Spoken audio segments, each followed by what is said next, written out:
ప్రపంచ వాణిజ్యంలో కీలకంగా మారుతున్న ఇండియా వచ్చే 5 ఏళ్లలో పెరిగే వ్యాపారంలో 6% చేరుకున్న మన దేశ వాటా యుఎస్ చైనా తర్వాత 3వ ప్లేస్ నిలిచే అవకాశం. ఆర్థిక వ్యవస్థ బలంగా ఉండడంతో పెరుగుతున్న ఎగుమతులు, గ్లోబల్ చైన్ లో ఇండియా ప్రాతినిధ్యం పెరుగుతోంది.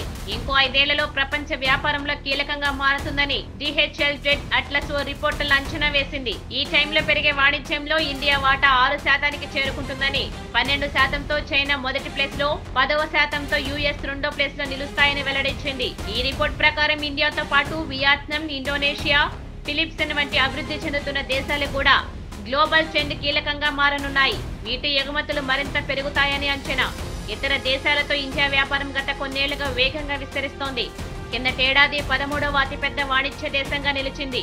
ఇండియా వాణిజ్యం 2019-2024 మధ్య ఏడాదికి 5.2% చొప్పున వృద్ధి చెందింది. ఇదే టైంలో గ్లోబల్ వాణిజ్యం కేవలం ఏడాదికి 2% చొప్పునే పెరిగింది.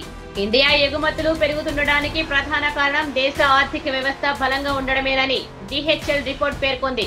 దీనికి తోడు కొత్త దేశాలతో ఫ్రీ ట్రేడ్ అగ్రిమెంట్స్ ఎన్జీఏను కుదుర్చుకోవడంతో కొత్త మార్కెట్లోకి ఇండియా ఎంట్రీ ఇస్తోంది. మరోవైపు యుఎస్ చైనాతో సన్నిహితంగా లేని దేశాలు ఇండియాతో వ్యాపారం చేయడానికి ఆసక్తి చూపిస్తున్నాయి.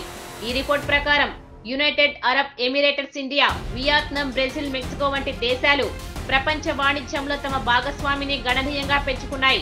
గ్లోబల్ చైన్ లో తమ స్థానాన్ని బలోపేతం చేసుకుంటున్నాయి. మరోవైపు గ్లోబల్ ట్రేడ్ లో అటు యుఎస్, ఇటు చైనాతో క్లోజ్ లేని తటస్థ దేశాల వాటా పెరుగుతోంది.